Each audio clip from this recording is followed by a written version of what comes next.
Traduis-moi ça, et je te donne 1 million d'euros, dit le milliardaire en riant. Les cadres éclatèrent de rire, mais lorsque la petite fille ouvrit la bouche, le rire se figea sur leur visage. La tour Ferrier s'élevait au-dessus de Paris, tel un monument au pouvoir, 60 étages de verre et d'acier qui reflétaient les nuages, construits avec la sueur de milliers de travailleurs qui ne poseraient jamais les pieds dans ces bureaux de direction. Au dernier étage, là où l'air semblait plus exclusif et où les tapis coûtaient plus cher que des maisons entières, se déroulait une scène qui allait changer des destins à jamais. Les mains de Léa Dubois étaient glacées, non pas à cause de la climatisation qui maintenait la salle de réunion à température parfaite, mais à cause de la terreur qui parcourait chacune de ses veines. Elle se tenait au milieu d'une pièce remplie de gens qui la regardaient comme si elle était une tache sur leurs souliers italiens. Sa mère, Margot, l'avait emmenée ce jour-là parce que personne ne pouvait la garder.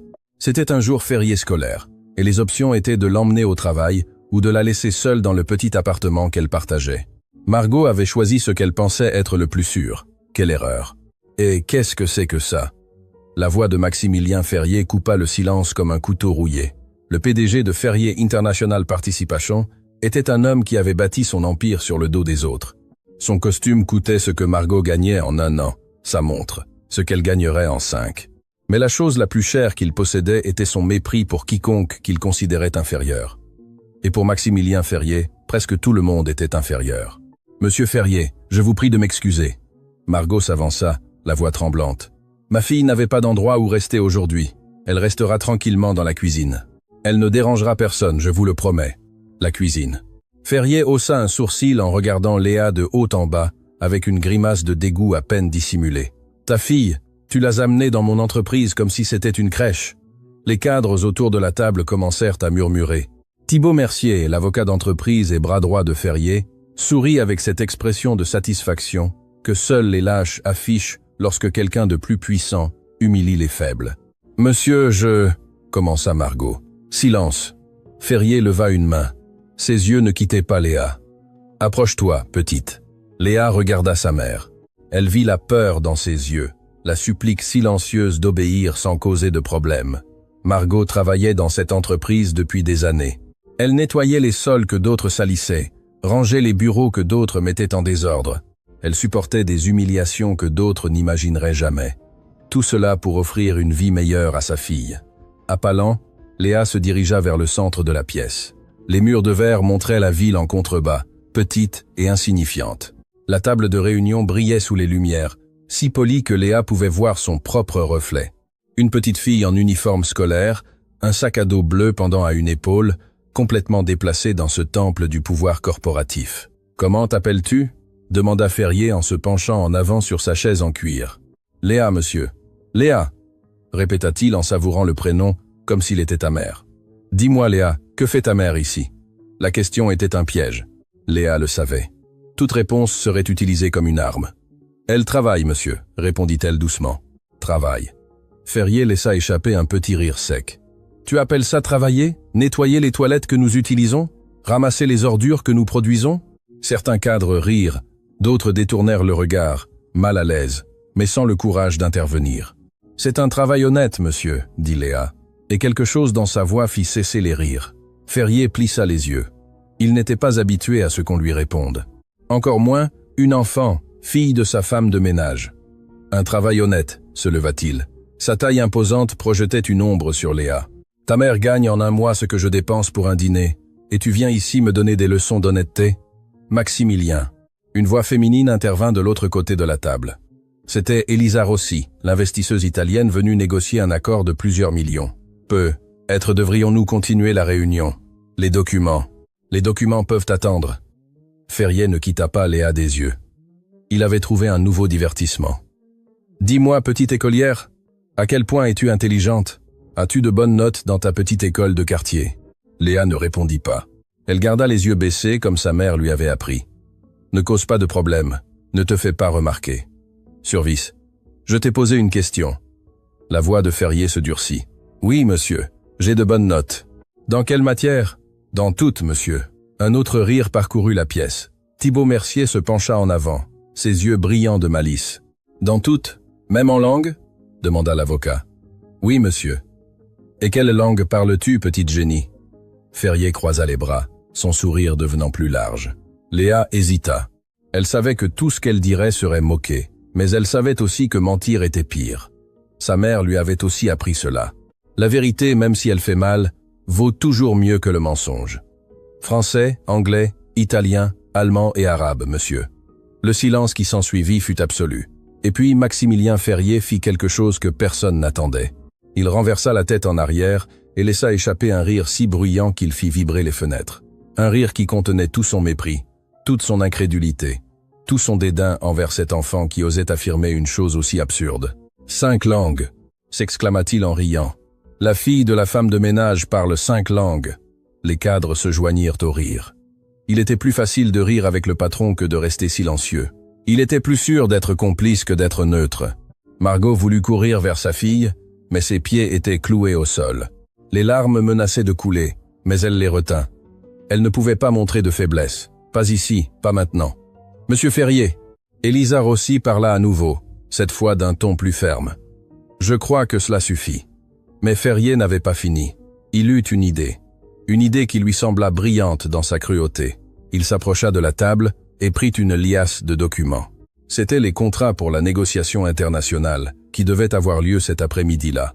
Des documents en 5 langues différentes, préparés par des traducteurs professionnels qui facturaient des fortunes pour leur travail. « Très bien, petite polyglotte. » Ferrier s'approcha de Léa en agitant les papiers devant son visage. « Je te propose un marché. »« Maximilien, » commença Elisa. « Silence !» ordonna-t-il sans la regarder. Ses yeux étaient fixés sur Léa comme un prédateur observant sa proie. « Je te donne 1 million d'euros si tu me traduis ça. » La salle fut sous le choc. 1 million d'euros à une enfant. Thibaut Mercier sourit largement. Il comprenait parfaitement ce que faisait son patron. C'était une humiliation parfaite. La petite fille ne pourrait rien traduire.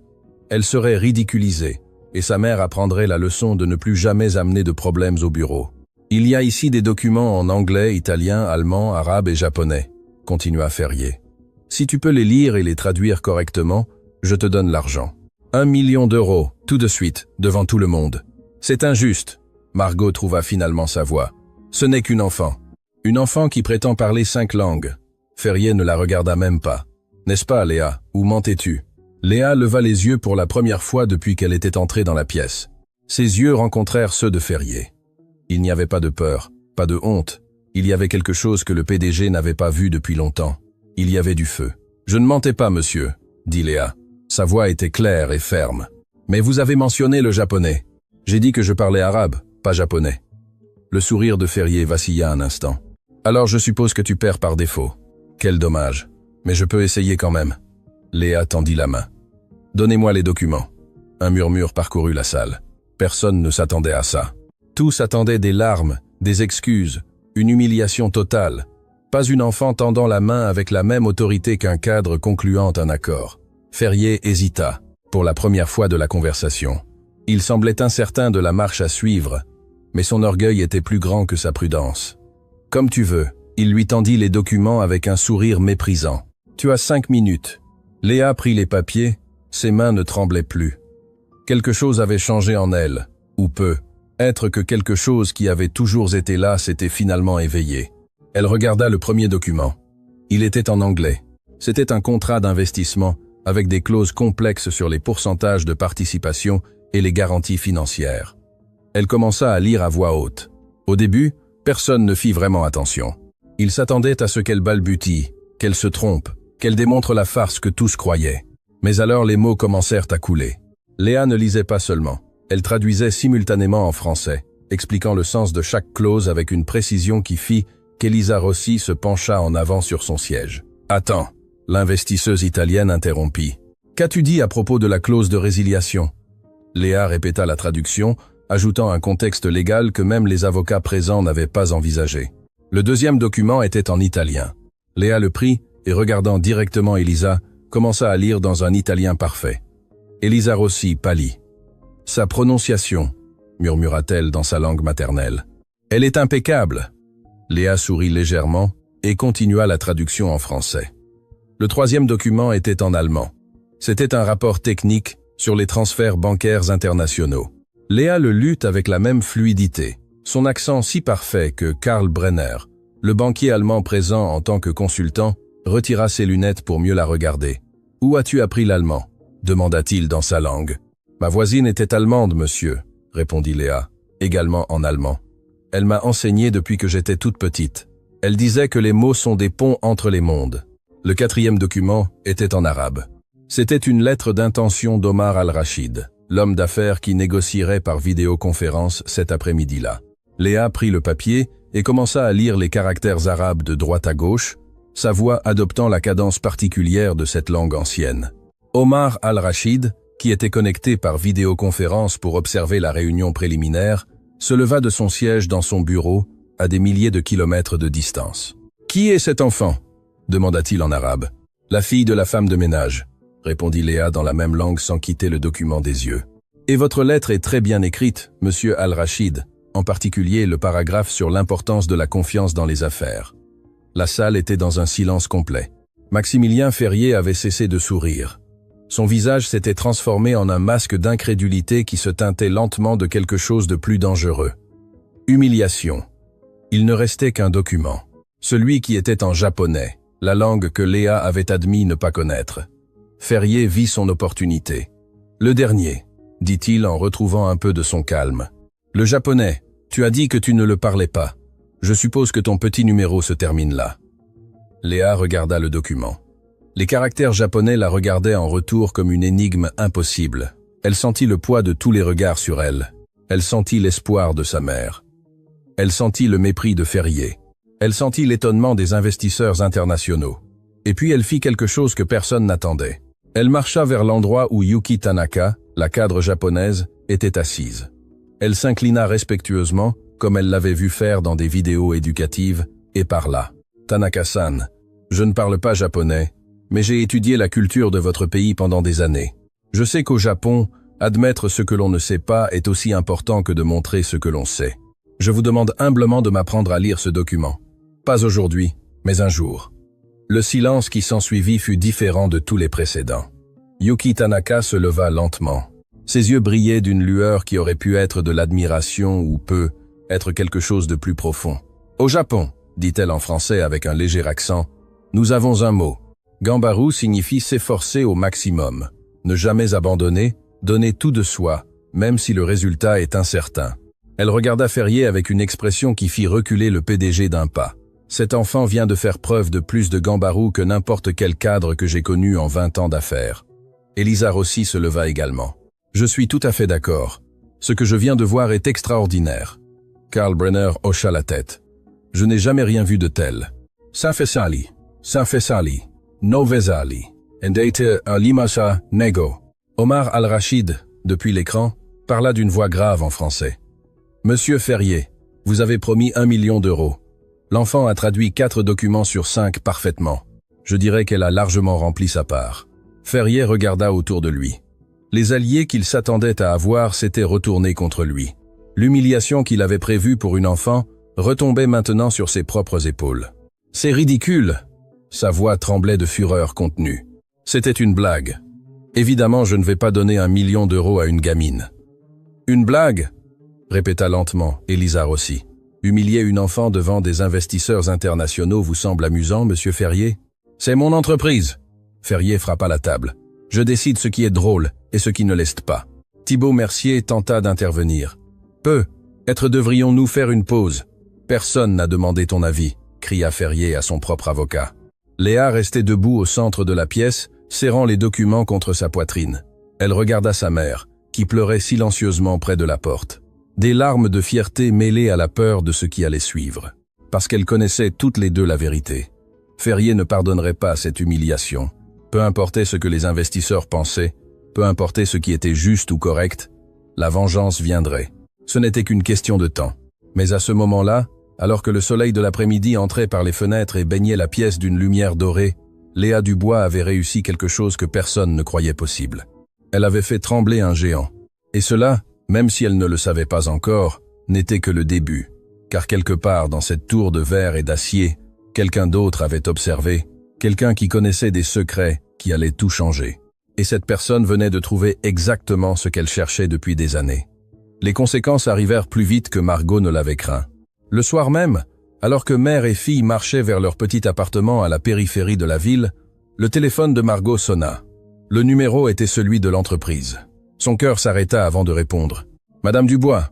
La voix à l'autre bout était froide, professionnelle. « C'est les ressources humaines.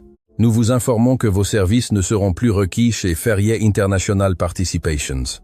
Vous pouvez passer demain pour récupérer votre solde de tout compte. » La communication fut coupée avant que Margot ne puisse répondre. Léa regarda le visage de sa mère s'effondrer. Les larmes commençaient à couler, ses épaules s'affaissaient sous un poids invisible mais écrasant. « Maman !» Léa tendit la main. « Ne dis rien !» murmura Margot. « S'il te plaît, pas maintenant. » Elles firent le reste du trajet en silence. Un silence qui pesait plus lourd que n'importe quel mot. Léa sentait le nœud dans sa gorge grossir à chaque pas. C'était elle qui avait causé ça. Son moment de bravoure avait détruit la seule source de revenus de sa famille. L'appartement les accueillit avec son obscurité habituelle. Margot n'alluma pas les lumières, s'assit sur la seule chaise de la salle à manger et laissa tomber sa tête entre ses mains. « 15 ans, murmura-t-elle. 15 ans à travailler là-bas, à tout supporter. Et en un jour, tout est fini. Maman, je ne voulais pas. Je sais que tu ne voulais pas. » Margot éleva la voix pour la première fois. Ses yeux brillaient de larmes et d'autres choses. Quelque chose que Léa n'avait jamais vu chez elle. Le désespoir. « Mais maintenant, nous n'avons plus rien, Léa, tu comprends? Plus rien. Le loyer est dû dans 2 semaines. Je n'ai pas d'économie. Je n'ai pas d'autre travail qui m'attende. Qu'est-ce qu'on va faire ?» Léa n'avait pas de réponse.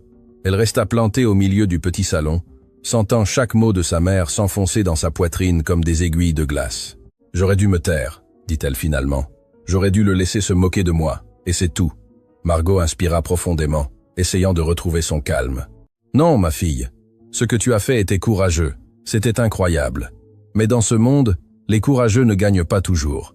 Parfois, les puissants écrasent simplement ceux qui osent les défier. Ce n'est pas juste. » « Non, ça ne l'est pas. » Le silence revint, plus lourd qu'avant. Léa s'approcha de sa mère et la serra dans ses bras. Margot sanglota contre l'épaule de sa fille, laissant s'échapper toute la peur et la frustration qu'elle avait contenue pendant des heures, pendant des années, pour être honnête. « On va trouver une solution, » murmura Léa. « Je ne sais pas comment, mais on va le faire. Je te le promets. » Margot ne répondit pas. Elle continua juste de pleurer. Les jours suivants furent les plus difficiles dont Léa se souvienne. Margot sortait chaque matin avant l'aube, cherchant du travail partout où on l'accepterait. Restaurants, magasins, sociétés de nettoyage. Mais chaque porte se fermait avec la même réponse. « Pas de postes vacantes. » Ce que Margot ne savait pas, c'était que Maximilien Ferrier avait passé des appels. Il avait usé de son influence pour s'assurer qu'aucune entreprise de la ville n'embauche la femme qui avait élevé la fille qu'il avait humiliée. C'était sa forme de vengeance, silencieuse, efficace, impitoyable. Léa continuait d'aller à l'école, mais son esprit était ailleurs. Elle regardait par la fenêtre pendant les cours en pensant à sa mère, marchant sous le soleil, frappant à des portes qui ne s'ouvraient jamais. « Léa Dubois, êtes-vous attentive ?» La voix de l'enseignante la tira de ses pensées. Tous les yeux de la classe étaient braqués sur elle. « Oui, professeur, pardon. »« Alors, pouvez-vous me donner la réponse à la question que je viens de poser ?» Léa n'avait aucune idée de quelle était la question, mais son esprit travaillait vite. Elle regarda le tableau, vit les chiffres de l'équation mathématique et calcula la réponse en quelques secondes. 42. Professeur. L'enseignante cligna des yeux, surprise. Correct. Mais essayez d'être plus présente en classe, mademoiselle Dubois. Léa hocha la tête, mais son esprit s'était déjà remis à vagabonder. Elle devait trouver un moyen d'aider sa mère. Elle devait réparer ce qu'elle avait causé. Une semaine après le licenciement, la situation était critique. Le réfrigérateur était presque vide. Les factures s'accumulaient impayées, et Margot avait commencé à tousser. Un bruit profond et inquiétant qui s'aggravait chaque nuit. « C'est juste un rhume », disait-elle quand Léa lui demandait. « Ne t'inquiète pas. » Mais Léa s'inquiétait. Elle voyait sa mère s'affaiblir, les cernes grandir, chaque jour passé sans travail, lui volant un peu plus d'espoir. C'est alors que Léa prit une décision. Elle attendit que sa mère s'endorme et alluma le vieil ordinateur qu'elle possédait. La connexion Internet était lente, mais elle fonctionnait. Elle commença à chercher des emplois de traduction en ligne, des services où des gens payaient pour des traductions de documents. Elle n'avait pas de certificat, pas de référence, rien d'autre que ses langues et sa détermination. Elle créa un compte, sous un faux nom. Elle ne pouvait pas utiliser le sien. Elle était mineure, et les règles ne l'autorisaient pas à travailler. Mais les règles ne nourrissaient pas sa mère. Les règles ne payaient pas le loyer. Son premier travail fut petit, traduire un menu de restaurant du français à l'anglais. Il payait à peine quelques centimes, mais Léa le fit avec la même détermination qu'elle avait mise dans la salle de réunion de Ferrier. Lorsque le client laissa un commentaire positif, quelque chose changea. D'autres clients commencèrent à la contacter. Documents juridiques, lettres commerciales, courriels importants. Chaque travail était plus complexe que le précédent, mais Léa ne s'arrêta pas. Elle travaillait jusqu'au petit matin pendant que sa mère dormait. Elle se réveillait tôt pour aller à l'école. Elle dormait à peine quelques heures, mais chaque centime qu'elle gagnait allait directement sur un compte qu'elle avait réussi à ouvrir avec des documents empruntés à un voisin majeur qui devait des faveurs à sa mère. Des semaines passèrent. Margot remarqua des changements qu'elle ne pouvait expliquer. Le réfrigérateur contenait de la nourriture, les factures étaient payées, mais quand elle demandait, Léa disait seulement qu'elle avait trouvé des pièces dans la rue ou qu'une voisine leur avait donné des provisions. Léa. Margot la confronta un soir. « J'ai besoin que tu me dises la vérité. D'où vient l'argent ?» Léa hésita. Elle détestait mentir à sa mère, mais elle savait aussi que, si elle lui disait la vérité, Margot lui interdirait de continuer. Et alors, que mangerait-elle? « Je fais des petits boulots, » dit-elle finalement. « J'aide des camarades avec des devoirs. Rien de mal, maman, je te le promets. » Margot la regarda longuement. Ses yeux de mère savaient qu'il y avait plus, mais il savait aussi que sa fille essayait d'aider de la seule manière qu'elle connaissait. « Promets-moi que tu ne fais rien de dangereux. Je te le promets. » C'était une demi-promesse. Travailler jusqu'à l'épuisement était dangereux. Falsifier son âge pour travailler était illégal. Mais Léa se convainquit que c'était nécessaire, que la fin justifiait les moyens. Quelle erreur. L'appel arriva 1 mois après le licenciement. Léa était en classe lorsque la directrice entra dans la salle avec une expression grave. « Léa Dubois, j'ai besoin que vous veniez avec moi. » Des murmures remplirent la salle pendant que Léa se levait. Elle marcha derrière la directrice dans des couloirs qui semblaient soudain plus longs, plus menaçants. Dans le bureau de la direction, 2 personnes attendaient. Un homme et une femme, tous deux avec des expressions professionnelles qui ne révélaient rien. « Léa, ils sont des services de protection de l'enfance, » expliqua la directrice. « Ils ont quelques questions pour vous. » « Non. » Le cœur de Léa se serra. « Mademoiselle Dubois, » parla l'homme d'une voix neutre. « Nous avons reçu un signalement anonyme concernant votre situation familiale. Il affirme que vous travaillez illégalement et que votre mère n'a pas d'emploi ni de moyens pour subvenir à vos besoins. »« Ce n'est pas, » commença Léa. « Nous avons également reçu des documents qui suggèrent que vous avez utilisé de fausses identités pour opérer sur des plateformes de travail en ligne, » ajouta la femme. « Est-ce vrai ?» Léa sentit le monde se refermer autour d'elle. Quelqu'un l'avait dénoncée. Quelqu'un qui savait exactement ce qu'elle faisait. Ferrier. Ça devait être lui. Sa vengeance n'était pas terminée avec le licenciement de sa mère. Il avait attendu, il avait observé, et maintenant il frappait là où ça faisait le plus mal. « Nous devons parler à votre mère, » continua l'homme. « Et en fonction de ce que nous trouverons, il est possible que nous devions envisager des options de placement alternatif. » Placement alternatif? Léa sentit l'air quitter ses poumons. « Vous voulez me séparer de ma mère? » « Personne ne veut ça, » dit la femme, mais sa voix n'était pas convaincante. « Nous voulons juste nous assurer que vous êtes dans un environnement sûr. Ma mère est la personne la plus sûre du monde. » Léa sentit les larmes menacer de couler, mais elle les retint de toute sa volonté. « Elle a tout sacrifié pour moi, tout. Et si j'ai fait des erreurs, c'était pour l'aider, pas parce qu'elle m'y a obligé. » « Nous comprenons que c'est une situation difficile, » dit l'homme. « Mais nous avons des procédures à suivre. » Margot arriva à l'école 30 minutes plus tard. Quand elle entra dans le bureau et vit les fonctionnaires, son visage pâlit. Quand elle entendit les accusations, ses yeux se remplirent de larmes. Quand elle comprit qu'il pouvait lui enlever sa fille, quelque chose se brisa en elle. « S'il vous plaît, » supplia-t-elle d'une voix brisée. « Ma fille essayait juste de m'aider. C'est ma faute. Toute la faute est mienne. Punissez-moi. Moi, pas elle. »« Madame Dubois, nous ne sommes pas ici pour punir qui que ce soit, » dit la femme. « Nous sommes ici pour évaluer la situation. La situation est que j'ai perdu mon emploi injustement. » Margot haussa la voix pour la première fois. « Ils m'ont licenciée parce que ma fille a prouvé qu'elle était plus intelligente que l'homme le plus puissant de cette entreprise. Et depuis lors, cet homme s'est assuré de détruire nos vies. C'est lui qui devrait être sous enquête, pas nous. Madame, nous comprenons que vous êtes bouleversée. » « Vous ne comprenez rien, » Margot sanglotait maintenant. « Vous ne comprenez pas ce que c'est de marcher dans les rues à la recherche d'un travail qu'on ne trouve pas pendant que sa fille a faim. Vous ne comprenez pas ce que c'est de voir votre enfant veiller jusqu'au petit matin en essayant de nous sauver. Vous ne comprenez rien. » Léa s'approcha de sa mère et la serra dans ses bras. Elles pleuraient toutes les deux maintenant, accrochées l'une à l'autre, comme si le monde essayait de les séparer. Et d'une certaine manière, c'était le cas. « Nous allons devoir effectuer une visite à votre domicile, » dit finalement l'homme. « Et nous voulons interroger Léa séparément. C'est la procédure standard. »« Vous n'allez pas me séparer de ma fille, » dit Margot avec une détermination farouche qui traversa les larmes. « Personne ne parle de séparation pour l'instant. » La femme tenta de calmer la situation. « Pour l'instant », répéta Margot le mot comme s'il était un poison. « Tu as entendu ça, Léa? Pour l'instant. Comme si c'était inévitable. Comme s'ils avaient déjà décidé. »« Maman, » murmura Léa, « tout va bien se passer. On va leur montrer qu'on est une famille, qu'on prend soin l'une de l'autre. Ils vont voir la vérité. »« La vérité, » murmura Margot amèrement. « La vérité est que les pauvres n'ont pas de vérité. Nous n'avons que l'histoire que les riches décident de raconter sur nous. » L'entretien séparé fut l'heure la plus longue de la vie de Léa. On lui posa des questions sur sa mère, sur leur maison, sur leurs repas, sur ses rêves, sur ses peurs. Chaque réponse était analysée, notée, jugée. « Ta mère t'a-t-elle déjà fait du mal ? » ?»« Jamais. Ma mère est la personne la plus douce qui existe. »« Te sens-tu en sécurité chez toi ? » ?»« Je me sens en sécurité parce que je suis avec elle. »« Pourquoi as-tu commencé à travailler en ligne ?»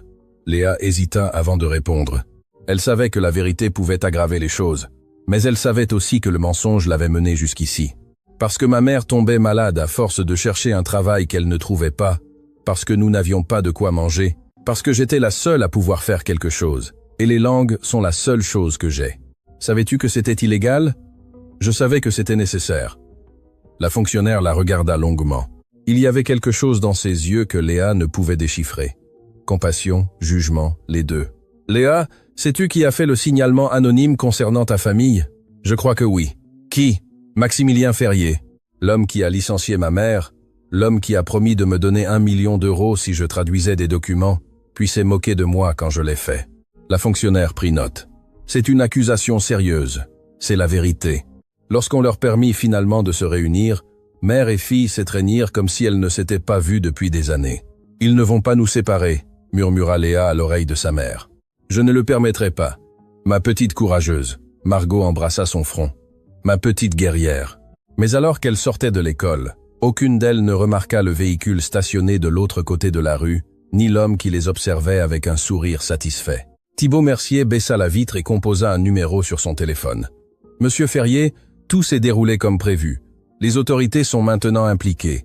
Ce n'est qu'une question de temps avant que la petite ne finisse dans le système de placement. » La voix de Ferrier résonna, satisfaite, à l'autre bout de la ligne. « Excellent. Personne ne m'humilie et s'en sort indemne. Absolument personne. Et que faisons-nous de la mère? Elle est déjà détruite, sans travail, sans argent, et bientôt sans fille. C'est une punition suffisante pour l'instant. Et si quelqu'un découvre notre implication ?» Ferrier rit doucement. « Qui va croire une femme de ménage contre les actions de l'un des hommes les plus puissants du pays? Personne. C'est ça le privilège du pouvoir, Thibaut. On peut faire ce qu'on veut. Et le monde se contente de regarder ailleurs. » L'appel fut coupé. Thibaut démarra son moteur et s'éloigna, laissant derrière lui une mère et une fille qui marchaient enlacées vers un avenir incertain. Mais ce qu'aucun d'eux ne savait, c'est que quelqu'un d'autre avait écouté cette conversation. Quelqu'un qui avait installé un dispositif d'écoute sur le téléphone de Thibaut des mois auparavant, attendant exactement ce moment. Quelqu'un qui connaissait tous les secrets de Maximilien Ferrier et qui venait de décider qu'il était temps d'agir, car dans l'ombre de la tour Ferrier, une tempête était sur le point d'éclater, et quand elle arriverait, plus rien ne serait comme avant. Gaston Leclerc avait vécu 73 ans en apprenant une vérité fondamentale. Le vrai pouvoir ne se mesure pas au cri, mais au silence. Assis dans son bureau privé, dans un immeuble sans nom au centre de la ville, il écoutait pour la 3e fois l'enregistrement de la conversation entre Thibaut Mercier et Maximilien Ferrier. Chaque mot confirmait ce qu'il soupçonnait depuis des années. Son neveu était devenu un monstre. Car oui, Maximilien Ferrier était son neveu, le fils de sa sœur cadette, que Gaston avait élevé comme son propre enfant lorsqu'elle était morte d'une maladie que les médecins n'avaient jamais su expliquer. Il lui avait donné éducation, opportunités, contacts, il lui avait tout appris sur les affaires, et Maximilien avait utilisé chaque leçon pour bâtir un empire de cruauté. « Monsieur Leclerc », la voix de son assistante, une femme nommée Claire Lefebvre, interrompit ses pensées. Les enquêtes que vous avez demandées sont complètes. Claire déposa un dossier épais sur le bureau. C'était une femme d'âge mûr, discrète, efficace. Elle travaillait pour Gaston depuis des décennies et connaissait des secrets qui pourraient faire tomber des gouvernements. « Qu'avez-vous trouvé sur la petite ?» demanda Gaston sans lever les yeux. Léa Dubois, élève brillante, note parfaite à tous les niveaux, parle 5 langues avec une fluidité avérée. Sa mère, Margot Dubois, a travaillé 15 ans chez Ferrier International Participation jusqu'à son licenciement injustifié il y a 1 mois. Et le signalement anonyme. Nous avons retracé l'origine, continua Claire. Il a été effectué à partir d'un téléphone jetable, mais les tours de communication localisent l'appel à l'intérieur de la tour Ferrier, spécifiquement à l'étage des bureaux juridiques. Thibault, murmura Gaston le nom comme s'il était un poison. Il y a plus, Claire continua. La mère est malade. Cela a commencé comme une simple toux, mais cela a empiré. Nos contacts à l'hôpital communautaire indiquent qu'elle a visité la clinique gratuite 3 fois au cours des 2 dernières semaines. Les médecins soupçonnent une bronchite sévère, évoluant peu, être vers une pneumonie. Elle a besoin de médicaments qu'elle ne peut pas se payer. Gaston ferma les yeux. L'image de Margot marchant sous la pluie à la recherche de travail, tombant malade tandis que sa fille travaillait jusqu'au petit matin pour les maintenir à flot, lui causa un pincement de culpabilité. Il avait créé le monstre qui détruisait ses vies. Qu'en est-il du cas avec les services de protection de l'enfance?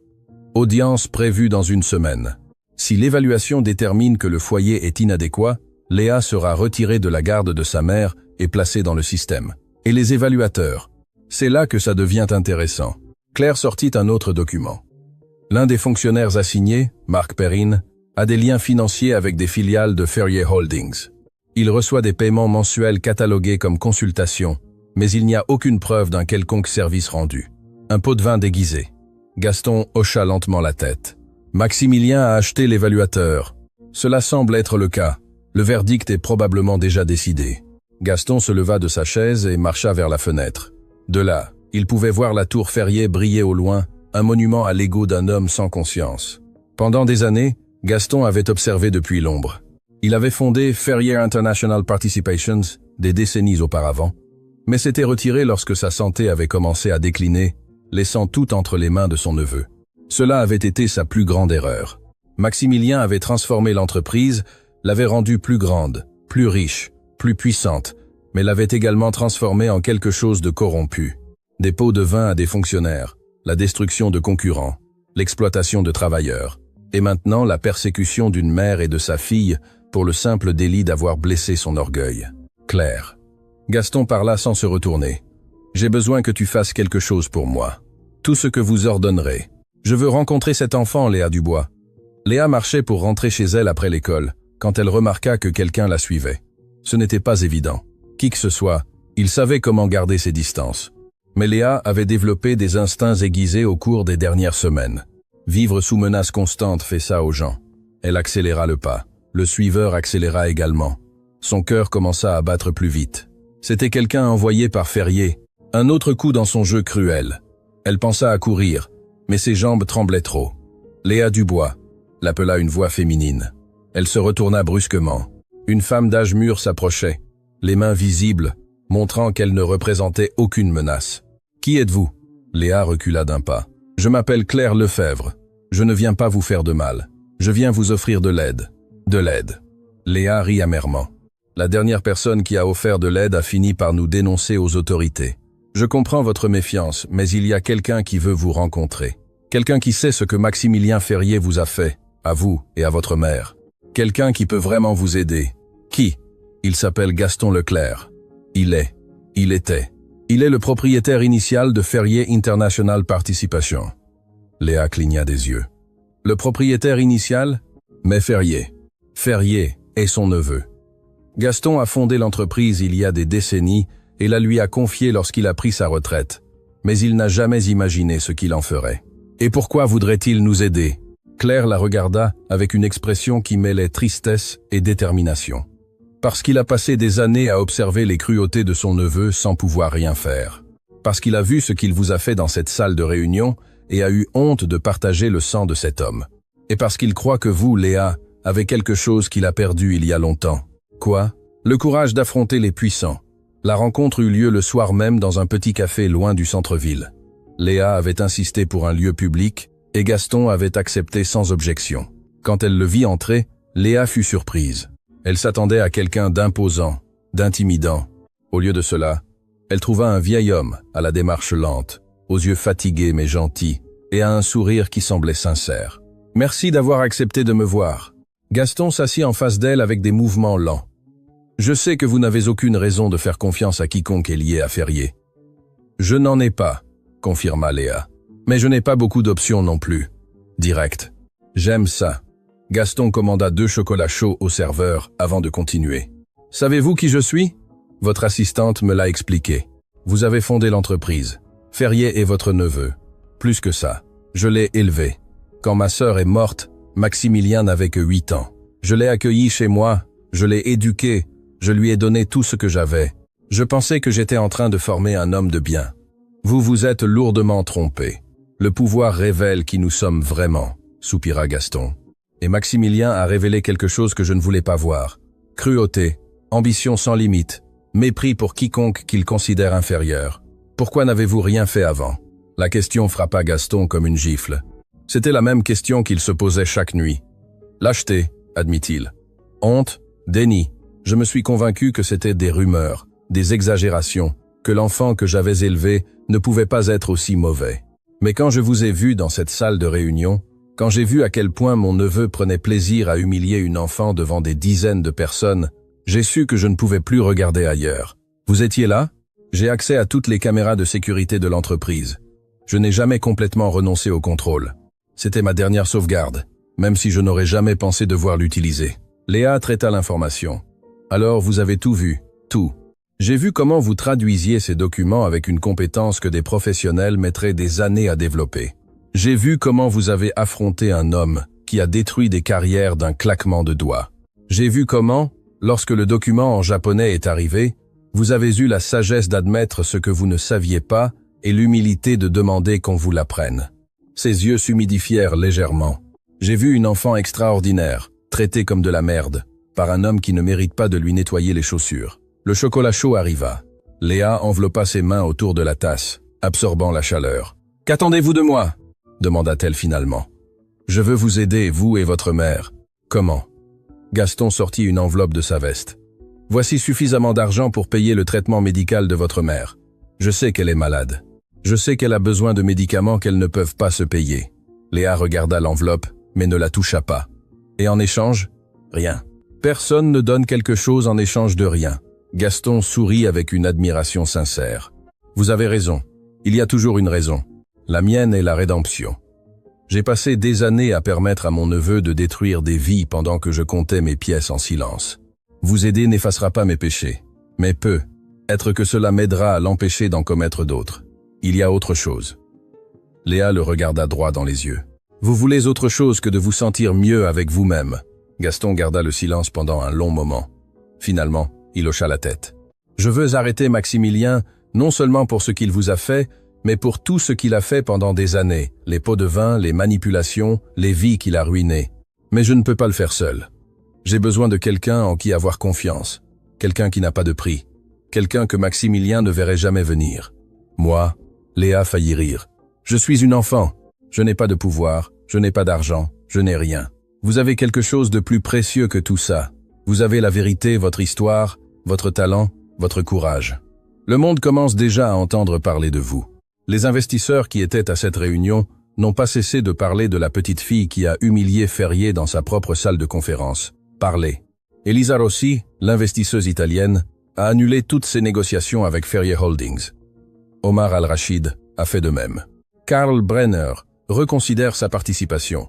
Et Yuki Tanaka a publié un article dans un magazine d'affaires japonais sur l'importance de reconnaître le talent quelle que soit son origine.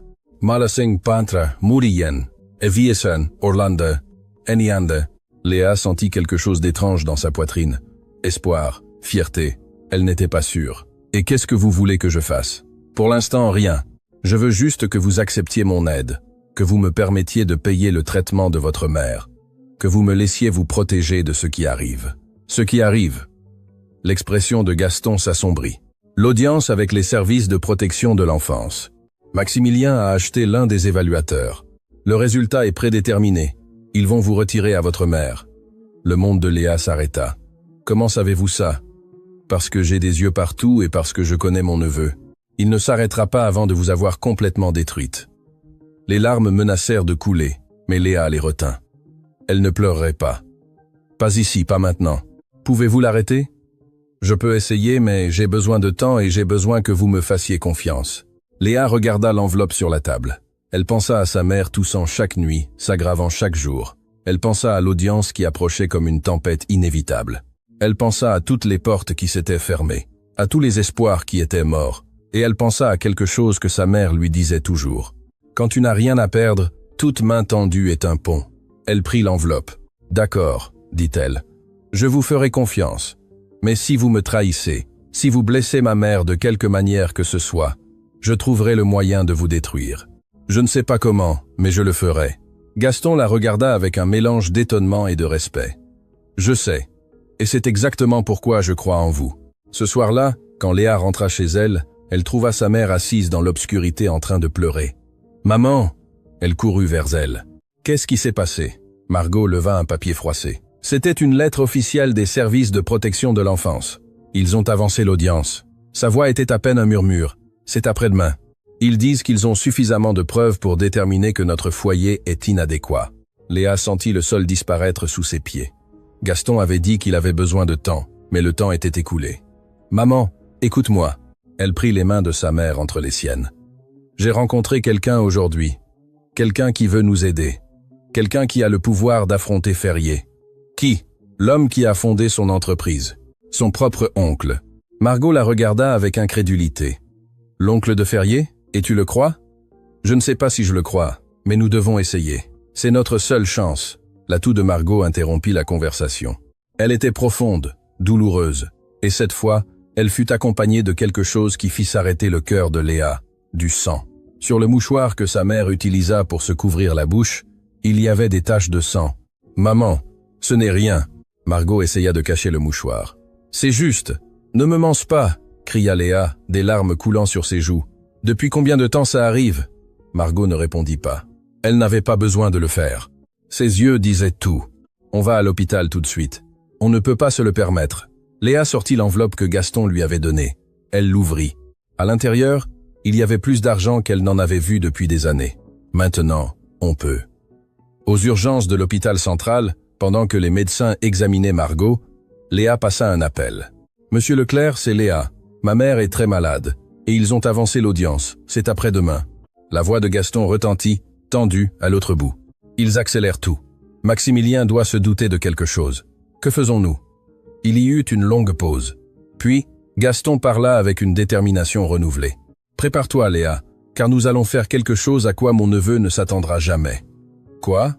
Nous allons dire la vérité, toute la vérité, devant le monde entier. » La salle d'attente de l'hôpital central sentait le désinfectant et le désespoir.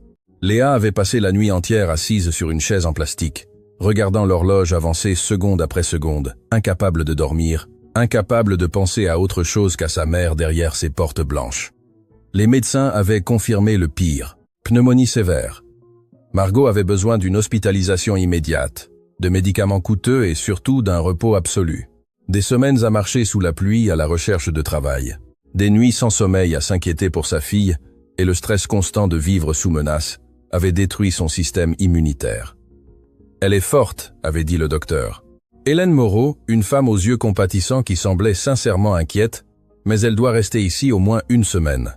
Si l'infection atteint complètement les poumons, on pourrait parler de quelque chose de beaucoup plus grave. Une semaine. L'audience était dans 2 jours. Léa sentait que l'univers conspirait contre elle. Chaque fois qu'elle trouvait une petite lueur d'espoir, une nouvelle obscurité apparaissait pour l'éteindre. Son téléphone vibra. C'était un message de Claire Lefebvre. « Monsieur Leclerc a besoin de vous voir. C'est urgent. Envoie l'adresse. » Léa regarda la chambre où sa mère dormait, connectée à des machines qui surveillaient chaque battement de son cœur. Elle ne voulait pas la laisser seule, mais elle ne pouvait pas non plus rester sans rien faire pendant que son monde s'écroulait. Elle demanda à une infirmière de surveiller sa mère et quitta l'hôpital. L'adresse la mena à un vieil immeuble dans un quartier de la ville que Léa ne connaissait pas. Il n'y avait pas d'enseigne, pas d'indication. Juste une porte en bois sombre qui s'ouvrit avant qu'elle ne puisse frapper. Claire l'attendait à l'intérieur. « Suivez-moi », dit-elle sans plus d'explication. Elles montèrent des escaliers étroits jusqu'à un bureau qui semblait sortir d'une autre époque. Des livres couvraient les murs du sol au plafond. Des cartes anciennes pendaient dans des cadres dorés. Et au centre, assis derrière un bureau en chêne massif, Gaston Leclerc révisait des documents avec une expression grave. Mais il n'était pas seul. Léa s'arrêta net lorsqu'elle reconnut les autres personnes dans la pièce. Elisa Rossi, l'investisseuse italienne, était assise dans un fauteuil en cuir, les jambes croisées avec élégance. Omar Al-Rachid, l'homme d'affaires arabe, se tenait debout près de la fenêtre. Son expression sérieuse, mais pas hostile. Et Yuki Tanaka, la cadre japonaise, occupait une chaise près du bureau, ses mains reposant sur une mallette. « Que se passe-t-il » demanda Léa, sa voix tremblant légèrement. « Asseyez-vous, Léa. » Gaston désigna une chaise vide. « Il y a beaucoup à expliquer, et peu de temps. » Léa obéit, même si chaque muscle de son corps lui criait de s'enfuir. Elisa Rossi fut la première à parler. Son français avait un accent élégant, mais était parfaitement compréhensible. « Après ce que nous avons vu dans cette salle de réunion, aucun de nous n'a pu vous oublier. Une enfant confrontant un homme comme Ferrier, démontrant des compétences que des professionnels mettraient des décennies à développer. C'était extraordinaire. Mais plus que ça, continua Omar Al-Rachid, sa voix profonde résonnant dans la pièce. C'était révélateur. Ferrier a montré sa vraie nature ce jour-là, et cela nous a incités à enquêter plus profondément sur ses affaires. Enquêter ? Léa regarda Gaston, cherchant une explication. Les investisseurs internationaux ont des ressources que je n'ai pas, expliqua Gaston. Lorsque je les ai contactés il y a quelques jours, ils avaient déjà commencé leurs propres enquêtes sur Ferrier Holdings. Ce qu'ils ont trouvé est dévastateur. Yuki Tanaka ouvrit sa mallette et sortit un dossier épais. Documents falsifiés, contrats manipulés, pots de vin à des fonctionnaires dans 6 pays différents, exploitation de travailleurs dans des usines filiales, et quelque chose de pire. Elle tendit le dossier à Léa. Votre mère n'a pas été la première employée que Ferrier a détruite pour des raisons personnelles. Il y a un schéma. India. Karamsav. Ayim. Des dizaines de personnes au fil des ans, des travailleurs qui l'ont contredit, qui ont refusé de participer à ces combines, qui lui sont simplement tombés sur les nerfs. Tous ont fini de la même manière. Licenciés, diffamés, empêchés d'obtenir un emploi n'importe où. Pourquoi personne n'a rien fait avant ? Demanda Léa d'une voix brisée. Parce que le pouvoir protège le pouvoir, répondit Elisa avec amertume. Ferrier a des relations au gouvernement, dans les médias, dans le système judiciaire. Quiconque tentait de l'exposer était réduit au silence avant de pouvoir parler, mais maintenant nous sommes nombreux. Et nous avons quelque chose à quoi Ferrier ne s'attendait pas, ajouta Omar. Quoi ? Vous ? Gaston se pencha en avant. Votre histoire est devenue virale, Léa. La vidéo de la salle de réunion a été divulguée sur Internet il y a 3 jours. Quoi ? Léa sentit l'air quitter ses poumons. Comment ? Je l'ai divulguée, admit Gaston sans remords. C'était un risque calculé. Je savais que Ferrier accélérerait sa vengeance, mais je savais aussi que le monde avait besoin de voir qui est vraiment mon neveu. Claire alluma un écran sur le mur. La vidéo montrait exactement ce dont Léa se souvenait. Ferrier, se moquant d'elle, le défi du 1 million d'euros, sa démonstration en 4 langues, l'humilité face aux Japonais. Mais le plus frappant étaient les chiffres sous la vidéo. 47 millions de vues. En 3 jours, le monde entier parle de vous, dit Elisa. Vous êtes en tendance dans 17 pays. Des journalistes du monde entier veulent vous interviewer, et le plus important, ils enquêtent sur Ferrier. Léa ne pouvait pas traiter ce qu'elle voyait. Son moment d'humiliation s'était transformé en quelque chose de complètement différent. Les gens ne se moquaient pas d'elle. Ils l'admiraient, la défendaient, exigeaient justice. Les commentaires. Yuki montra l'écran où apparaissaient des milliers de messages. Il demande que Ferrier tienne sa promesse. Le 1 million d'euros. Les gens disent que vous le méritez. Je ne veux pas de son argent, dit Léa avec fermeté. Je veux juste qu'il laisse ma famille tranquille. Et c'est exactement ce que nous allons obtenir. Gaston se leva. Mais nous avons besoin de votre aide. Mon aide pourquoi ? Pour la conférence de presse que nous avons organisée pour demain. Les heures suivantes furent un tourbillon de préparation. Gaston expliqua le plan. Demain, quelques heures avant l'audience avec les services de protection de l'enfance, il tiendrait une conférence de presse internationale. Les investisseurs présenteraient les preuves des crimes corporatifs de Ferrier. Gaston révélerait son identité en tant que fondateur de l'entreprise et dénoncerait publiquement les actions de son neveu. Et Léa raconterait son histoire. Non seulement ce qui s'est passé dans la salle de réunion, précisa Gaston, tout. Le licenciement injuste de votre mère, la campagne pour l'empêcher de trouver du travail, le signalement anonyme, l'évaluateur acheté, tout. Et vous croyez que ça va marcher? Demanda Léa avec scepticisme. Ferrier a du pouvoir, il a des avocats, il a des relations. Mais il n'a pas quelque chose que nous avons, répondit Omar, avec un sourire qui n'atteignait pas ses yeux. La vérité documentée. Et 47 millions de témoins qui sont déjà de votre côté. Elisa s'approcha de Léa et lui prit les mains. Je sais que vous avez peur, n'importe qui l'aurait. Mais ce que vous avez fait dans cette salle de réunion a prouvé que vous avez plus de courage que des hommes qui ont dirigé des nations. Vous n'êtes pas seul là-dedans. Yuki hocha la tête. Au Japon, nous disons Nana Korobi Yaoki. Cela signifie tomber 7 fois et se relever 8. Vous vous êtes déjà relevé plus de fois que je ne peux en compter.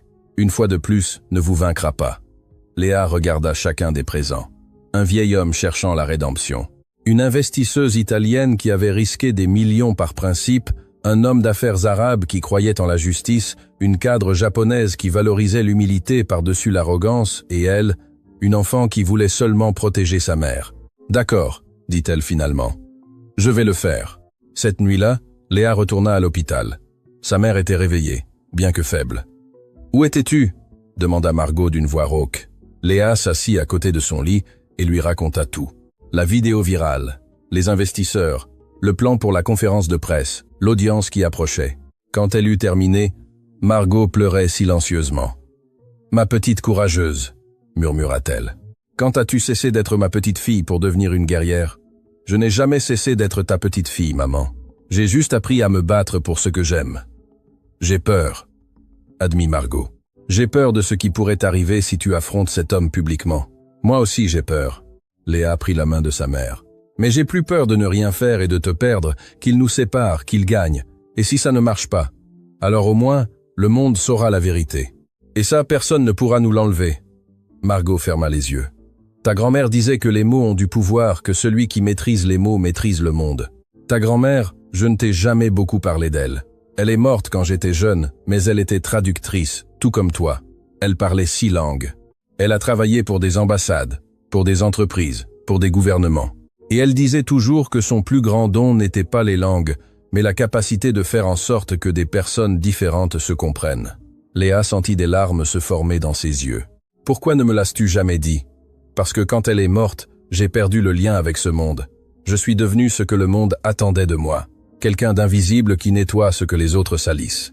Mais toi, Léa, tu as hérité de son feu. Et demain, tu vas faire exactement ce dont elle a toujours rêvé.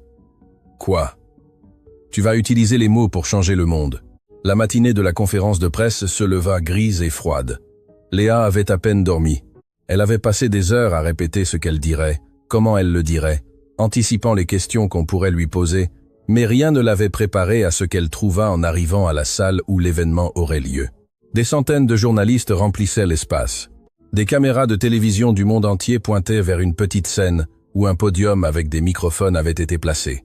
Dehors, lui informa Claire, des milliers de personnes s'étaient rassemblées, beaucoup avec des pancartes disant « Justice pour Léa » et « Ferrier doit payer ». « Le monde regarde », lui dit Gaston alors qu'il marchait vers la scène. « Es-tu prête ?»« Non », admit Léa, « mais je vais le faire quand même. » La conférence commença avec Gaston se présentant, révélant son identité en tant que fondateur de Ferrier Holdings et dénonçant publiquement les actions de son neveu.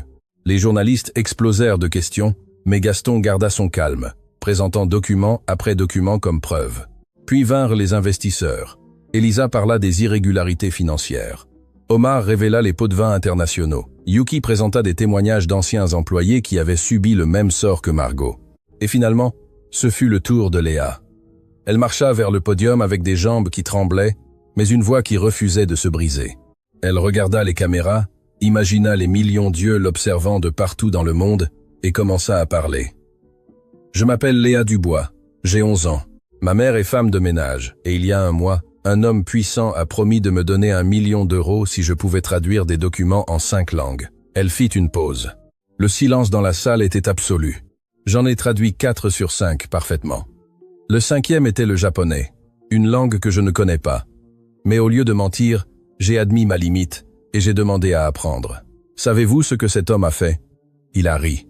Il a dit que c'était une blague, puis il a licencié ma mère pour m'avoir amené au travail ce jour-là. Les caméras capturaient chaque mot, chaque expression, chaque larme que Léa refusait de laisser couler. Mais cela ne lui a pas suffi. Il s'est assuré qu'aucune entreprise de la ville n'embauche ma mère. Il a fait un signalement anonyme pour qu'on me retire la garde de ma mère. Il a acheté des fonctionnaires pour garantir que nous perdions tout. Elle leva un dossier contenant des copies des preuves. Voici la preuve. Documents, enregistrements, témoignages, tout ce dont vous avez besoin pour voir qui est vraiment Maximilien Ferrier. Elle regarda directement la caméra principale. Monsieur Ferrier, si vous regardez ceci, je veux que vous sachiez une chose. Je n'ai pas peur de vous. Ma mère m'a appris que la dignité ne s'achète ni ne se vend. Et ma grand-mère, que je n'ai jamais connue, mais dont le feu coule dans mes veines, m'a appris que les mots peuvent changer le monde. Sa voix se renforça à chaque phrase. Vous avez essayé de nous détruire, mais la seule chose que vous avez réussi à faire, c'est de réveiller quelque chose qui ne pourra plus jamais dormir. Car maintenant le monde sait qui vous êtes, et le monde regarde. Le silence qui suivit les mots de Léa ne dura que 3 secondes, puis le chaos. Les journalistes se levèrent de leur siège en criant des questions. Les flashs des caméras explosèrent comme des feux d'artifice. Le murmure de la foule à l'extérieur se transforma en un rugissement qui traversait les murs de l'immeuble. Mais Léa n'entendait rien de tout cela. Ses yeux étaient fixés sur un écran latéral qui montrait la diffusion en direct. Les chiffres de spectateurs augmentaient à chaque seconde. 1 million, 2 millions, 5 millions. Des gens du monde entier assistaient à ce moment.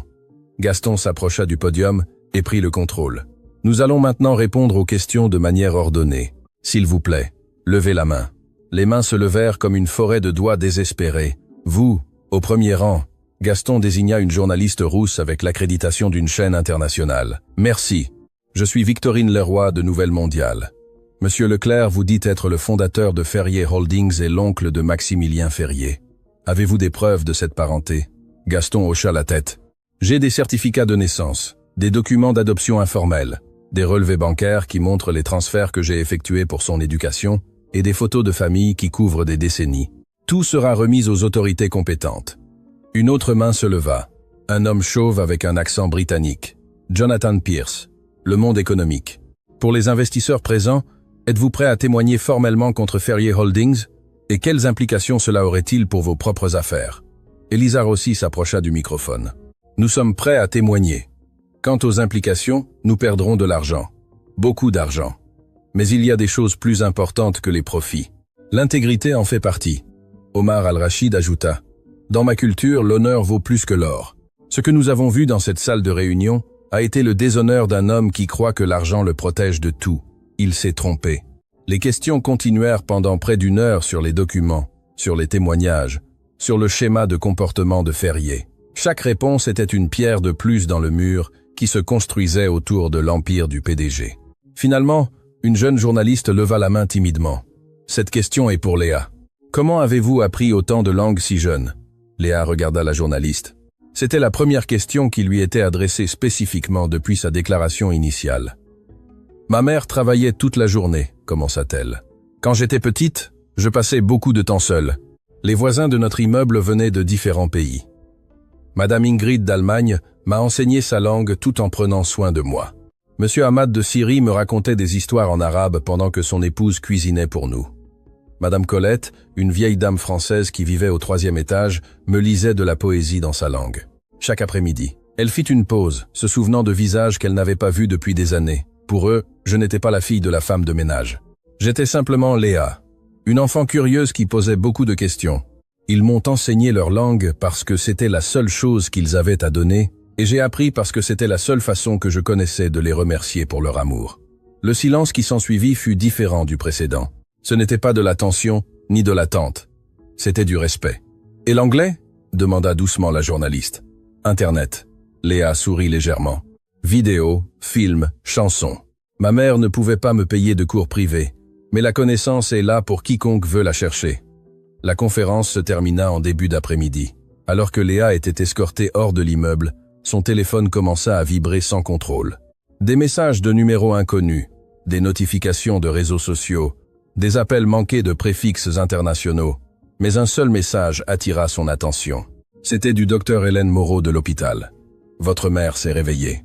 Elle demande de vos nouvelles. Venez dès que vous le pouvez. » Léa courut. Dans la chambre d'hôpital, Margot était assise sur le lit, les yeux fixés sur un petit téléviseur qui diffusait les nouvelles. La conférence de presse était le sujet principal sur chaque chaîne. « Ma petite », murmura-t-elle lorsque Léa entra. « Ma petite guerrière ».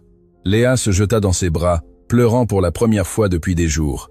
Toutes les émotions contenues, toute la peur, toute la pression, s'échappèrent dans des sanglots qui secouaient tout son corps. « Tu l'as fait. » Margot caressa ses cheveux. « Tu as affronté un monstre, et le monde entier l'a vu. J'avais tellement peur, maman, tellement peur d'échouer, que ça ne serve à rien. Mais tu n'as pas échoué, tu n'as jamais échoué, Léa. Tout ce que tu l'as fait avec le cœur, et le cœur ne ment jamais. » Le docteur Moreau entra à ce moment-là avec un sourire qui illuminait son visage. « J'ai de bonnes nouvelles, l'infection répond au traitement. Si tout continue ainsi, votre mère pourrait sortir de l'hôpital dans 4 ou 5 jours. » « Vraiment ?» Léa sentit une vague de soulagement. « Vraiment, bien qu'elle aura besoin d'un repos absolu pendant plusieurs semaines. Pas de stress, pas de soucis. » Margot rit doucement. « Ça va être difficile avec une fille qui vient de déclarer la guerre à l'un des hommes les plus puissants du pays. » La docteure les regarda avec curiosité. « J'ai vu la conférence de presse. Tout l'hôpital l'a vu. Les infirmières parlent d'organiser une collecte de fonds pour vous. »« Nous n'avons pas besoin de charité, » commença Margot. Mais Léa l'interrompit. « Nous avons besoin de justice, docteur, et aujourd'hui nous avons fait le premier pas pour l'obtenir. » Les heures suivantes furent un tourbillon d'appels et de visites. Claire arriva la première avec des nouvelles qui changeaient tout. Le procureur général a annoncé une enquête formelle contre Ferrier Holdings. Ils examinent tous les documents que nous avons présentés, et il y a plus. 3 anciens employés qui étaient restés silencieux par peur veulent maintenant témoigner. Puis Gaston arriva, visiblement épuisé, mais avec une énergie renouvelée. Maximilien a disparu. Il n'est pas chez lui, pas au bureau, pas dans aucun de ses lieux habituels. Ses avocats disent qu'il évalue les options légales, mais la vérité est qu'il s'enfuit. S'enfuit? Léa fronça les sourcils. Où ça? Il a des propriétés dans plusieurs pays, des comptes bancaires dans des paradis fiscaux. Il pourrait être n'importe où. Et l'audience de demain, celle des services de protection de l'enfance? Gaston sourit pour la première fois depuis des jours. Annulé. Le fonctionnaire que Maximilien avait acheté, Marc Perrin, a été arrêté ce matin. Il a tout avoué en échange d'une réduction de peine. Le signalement anonyme contre votre famille a été officiellement classé sans suite. Léa sentit ses genoux fléchir. Margot la soutint pendant qu'elles pleuraient toutes les deux de soulagement. « Ça veut dire qu'ils ne vont pas me séparer de ma mère? Ça veut dire exactement ça. Personne ne vous séparera jamais. » Mais le calme fut de courte durée. Cette nuit-là, alors que Léa somnolait sur une chaise à côté du lit de sa mère, son téléphone sonna. C'était un numéro masqué. Elle hésita avant de répondre. Quelque chose dans son instinct lui disait de ne pas le faire, mais la curiosité fut plus forte. « Allô, Léa Dubois. » La voix à l'autre bout était déformée, méconnaissable. « Vous avez commis une grave erreur. Qui est-ce? » Quelqu'un qui sait des choses que même Monsieur Leclerc ne sait pas sur son cher neveu. « Their son, my now when now too then, in the John Hun, now when now. » Léa sentit un frisson parcourir son dos. Quelle chose! Maximilien Ferrier n'est pas celui que tout le monde croit. Sa cruauté a des racines plus profondes que vous ne l'imaginez. Des racines qui s'étendent jusqu'à votre propre famille. Ma famille? Je ne comprends pas. Votre grand-mère, la traductrice, croyez-vous que c'était une coïncidence qu'elle soit morte si jeune?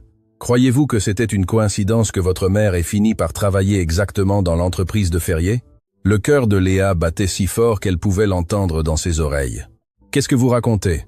Je dis qu'il y a une histoire que personne ne vous a racontée. Une histoire qui relie votre famille au Ferrier depuis des décennies. Et si vous voulez connaître la vérité complète, vous devez chercher à l'endroit où tout a commencé. Quel endroit? Le dossier personnel de Gaston Leclerc. Demandez-lui l'année où il a rencontré votre grand-mère. Demandez-lui ce qui s'est passé à l'ambassade d'Espagne. Demandez-lui pourquoi votre mère n'a jamais su qui était son père. La communication fut coupée. Léa resta paralysée. Le téléphone, toujours collé à son oreille. Les mots de la voix mystérieuse rebondissaient dans son esprit comme des échos dans une caverne sombre. Sa grand-mère, l'ambassade d'Espagne, le père de sa mère. Qu'est-ce que tout cela signifiait? Elle regarda Margot, qui dormait profondément grâce aux médicaments. Sa mère n'avait jamais parlé de son père. Léa avait toujours supposé que c'était un sujet douloureux, quelque chose qu'elle ne devait pas demander. Mais maintenant, les questions se multipliaient comme des virus dans son esprit. Qui était le père de sa mère? Quel lien sa grand-mère avait-elle avec les Ferrier? Et pourquoi quelqu'un voulait-il qu'elle sache tout ça juste maintenant? Le lendemain matin, Léa confronta Gaston. « Elle le trouva dans son bureau, en train de réviser des documents juridiques liés à l'enquête contre son neveu. Lorsqu'elle entra, il remarqua immédiatement que quelque chose avait changé dans son expression. « J'ai reçu un appel hier soir », dit-elle sans préambule. « Quelqu'un m'a dit de vous interroger sur ma grand-mère, sur l'ambassade d'Espagne, sur le père de ma mère. » La couleur se vida du visage de Gaston. « Qui t'a appelé ?»« Je ne sais pas. » La voix était déformée, mais elle savait des choses qui m'ont fait réaliser qu'il y a une histoire que personne ne m'a racontée. Gaston s'effondra sur sa chaise, comme s'il pesait soudain le double. « J'espérais que tu n'aurais jamais à savoir ça, » murmura-t-il. « J'espérais pouvoir vous aider sans que la vérité ne soit révélée. »« Quelle vérité ?» Le vieil homme ferma les yeux pendant un long moment. Quand il les ouvrit, il y avait des larmes dedans. « Ta grand-mère Catherine Dubois était la femme la plus extraordinaire que j'ai jamais connue. Elle travaillait comme traductrice à l'ambassade d'Espagne lorsque je l'ai rencontrée. Elle avait la même lumière dans les yeux que toi, la même passion pour les langues, le même feu intérieur. Il fit une pause, comme si chaque mot lui coûtait un effort physique. Nous sommes tombés amoureux. C'était un amour interdit. Impossible. J'étais marié, j'avais des responsabilités, une réputation à maintenir, mais Catherine était comme un aimant. Je ne pouvais pas m'éloigner d'elle, même si je savais que je devais le faire. Léa sentit le sol bouger sous ses pieds. Vous êtes en train de dire que vous et ma grand-mère avez eu une relation? Elle a duré près de 2 ans, et de cette relation est née une enfant que Catherine a élevée seule parce que j'étais trop lâche pour la reconnaître publiquement. Ma mère, murmura Léa. Ma mère est votre fille. Gaston hocha la tête, incapable de la regarder dans les yeux. Margot est ma fille, ce qui signifie que toi, Léa, tu es ma petite fille. Nanti you are, en klaven bien, nanti you are. Le monde de Léa s'écroula et se reconstruisit en un instant. Tout ce qu'elle croyait savoir sur sa famille, sur son histoire, sur elle-même, était un mensonge. Ma mère le sait? Non, Catherine ne le lui a jamais dit. Elle m'a fait promettre de garder le secret jusqu'à ma mort. Mais maintenant, Ferrier est votre neveu. Léa relia les poings avec une horreur croissante. Ce qui signifie que Ferrier est le cousin de ma mère. Ce qui signifie que l'homme qui a essayé de nous détruire est de ma famille. Oui, Gaston la regarda finalement. Maximilien n'est au courant de rien. Personne ne le savait, à part moi et ta grand-mère. Mais quelqu'un d'autre a découvert la vérité. Quelqu'un qui veut l'utiliser. L'utiliser pourquoi? Je ne sais pas. Mais nous devons le découvrir avant qu'il ne soit trop tard. Léa s'effondra sur une chaise, son esprit traitant des informations qui changeaient tout. Elle était la petite fille de Gaston Leclerc, la cousine de Maximilien Ferrier, l'héritière d'un héritage qu'elle ignorait exister. Et quelqu'un, quelque part, connaissait tous ses secrets et les utilisait comme des pièces dans un jeu qu'elle commençait à peine à comprendre. « Que faisons-nous maintenant » demanda-t-elle d'une voix tremblante. « Maintenant » Gaston se leva avec une détermination renouvelée. « Nous trouvons qui est derrière tout ça, et nous découvrons ce qu'il veut vraiment. » Mais avant qu'il ne puisse faire le premier pas, le téléphone de Gaston sonna. C'était Claire, et sa voix semblait terrifiée. « Monsieur Leclerc, allumez les informations tout de suite. » Gaston alluma le téléviseur. L'image qui apparut leur coupa le souffle à tous les deux. Maximilien Ferrier était à l'écran, debout devant un microphone avec un sourire qui glaçait le sang, et les mots qu'il prononça changèrent tout. « J'ai des informations qui vont détruire Gaston Leclerc, et révéler que la petite héroïne Léa Dubois fait partie d'une conspiration familiale visant à voler mon entreprise, et j'ai les preuves pour le démontrer. » Les mots de Maximilien Ferrier résonnaient sur l'écran comme un arrêt de mort. Léa sentit l'air quitter ses poumons. Gaston pâlit visiblement, ses mains tremblantes alors qu'il regardait son neveu à l'écran. « Dans les prochaines 24 heures, continua Ferrier, avec ce sourire qui glaçait le sang, je vais révéler des documents qui prouvent que Gaston Leclerc planifie depuis des décennies de reprendre le contrôle de mon entreprise. Et son arme secrète est une enfant qui se révèle être sa petite fille illégitime. » Le mot frappa Léa comme un coup de poing. Illégitime. Comme si son existence était une erreur. Comme si sa vie était une tâche qui devait être effacée. Cette prétendue histoire de David contre Goliath, Ferrier cracha les mots, est en réalité une conspiration familiale pour me détruire, et j'ai quelqu'un qui peut tout confirmer. La caméra se déplaça, révélant une personne assise à côté de Ferrier, Thibaut Mercier, l'avocat qui avait été son bras droit, l'homme qui avait exécuté chaque ordre cruel, chaque vengeance impitoyable. Il était là maintenant avec une expression nerveuse mais déterminée. « Monsieur Mercier », Ferrier s'adressa à lui, « racontez au monde ce que vous savez. » Thibaut s'éclaircit la gorge. « Pendant des années, J'ai travaillé aux côtés de Monsieur Leclerc avant qu'il ne prenne sa retraite. J'ai été témoin de conversations privées où il exprimait son intention de récupérer l'entreprise lorsque le moment serait opportun. Il mentionnait une fille secrète qu'il utiliserait un jour comme héritière légitime. Léa regarda Gaston avec horreur. « C'est vrai? » ?»« Non !» Gaston nia avec véhémence. « Thibaut ment. Il n'a jamais travaillé directement avec moi. Il a été embauché par Maximilien des années après ma retraite. Alors pourquoi dit-il ces choses? Parce que Maximilien le tient. Thibaut en sait trop sur les vrais crimes de mon neveu. S'il ne coopère pas, il ira en prison avec lui. » À l'écran, Ferrier continuait sa performance. Demain à 10h du matin, au même endroit où cet enfant a fait son cirque médiatique, je présenterai toutes les preuves. Le monde verra qui sont vraiment les Leclerc et les Dubois. Une famille de menteurs et de manipulateurs. La diffusion se termina. Le silence dans le bureau de Gaston était assourdissant. « Nous devons faire quelque chose. » Léa rompit le silence. « Nous ne pouvons pas le laisser mentir à notre sujet. Ce qu'il dit n'a aucun fondement juridique. » Tenta Gaston de garder son calme, mais sa voix tremblait. Il n'y a pas de document prouvant une conspiration parce qu'il n'y a pas de conspiration. Mais le dommage public est déjà fait, intervint Claire. Les gens qui vous soutenaient ont maintenant des doutes. Les réseaux sociaux explosent de théories. Le téléphone de Gaston sonna. C'était Elisa Rossi. Gaston, je viens de voir la diffusion. Il faut qu'on parle tout de suite. Une demi-heure plus tard, les investisseurs étaient à nouveau réunis dans le bureau. Leurs expressions mêlaient inquiétude et détermination. L'accusation de Ferrier est ridicule, parla Omar Al-Rachid le premier. Quiconque a vu la vidéo originale sait que cet enfant ne jouait pas la comédie. Son talent est authentique. Mais Ferrier a quelque chose, fit remarquer Elisa avec pragmatisme. Il ne ferait pas une telle déclaration sans avoir une sorte de preuve, même si elle est fabriquée. Fabriquée? Demanda Léa. De faux documents, expliqua Yuki Tanaka. Dans le monde de l'entreprise, c'est plus courant que vous ne l'imaginez. On crée des papiers qui semblent légitimes, mais qui sont complètement inventés. Et comment prouver qu'ils sont faux? C'est là le problème, soupira Elisa. Prouver que quelque chose est faux est beaucoup plus difficile que de prouver que quelque chose est vrai. Le téléphone de Léa vibra. Un message d'un numéro masqué. Si vous voulez la vérité sur Thibaut Mercier, cherchez dans les dossiers classés du barreau. Dossier numéro 2847. Tout n'est pas ce qu'il semble être. Léa montra le message aux autres. C'est la même personne qui m'a appelé hier soir. Celle qui sait pour ma grand-mère et ma famille. Quelqu'un nous aide depuis l'ombre? Gaston fronça les sourcils. Mais qui? Peu importe qui c'est en ce moment. Claire était déjà à son ordinateur. Ce qui compte, c'est si l'information est réelle. Elle tapa rapidement, accédant à des bases de données que Léa ignorait exister. Le voici. Claire tourna l'écran. Dossier 2847 du barreau. Thibaut Mercier a fait l'objet d'une enquête il y a des années pour falsification de documents dans une affaire civile. L'enquête a été classée faute de preuves, mais le dossier mentionne quelque chose d'intéressant. Quoi? Demandèrent tous, à l'unisson.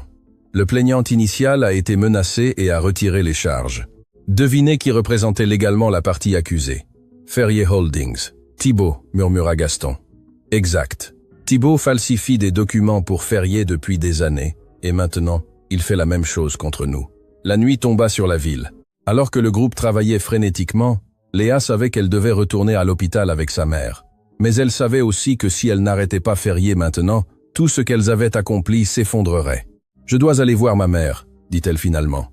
Elle ne sait rien de ce qui se passe. « Vas-y. » Gaston hocha la tête. « Nous continuerons à travailler. Demain, nous aurons besoin de toutes nos forces. Monsieur Leclerc. » Léa s'arrêta à la porte. « Ma mère ne sait pas que vous êtes son père. Quand allez-vous le lui dire ?» Le vieil homme baissa les yeux. « Quand tout cela sera terminé. Je ne veux pas qu'elle ait plus de soucis maintenant. Elle mérite de savoir la vérité. Je sais, et je lui dirai. Je te le promets. » À l'hôpital, Margot était réveillée, regardant les nouvelles sur le petit téléviseur. « J'ai vu la conférence de Ferrier, » dit-elle lorsque Léa entra. « Cet homme n'a pas de limite. Maman, il y a quelque chose que je dois te dire. » Léa s'assit à côté de sa mère et lui raconta tout. À propos de Gaston, à propos de Catherine, à propos du secret qui était resté caché pendant des décennies. À chaque mot, le visage de Margot passait par différentes émotions. Surprise, incrédulité, douleur, confusion. Gaston Leclerc est mon père. Sa voix était à peine un murmure. Oui, maman.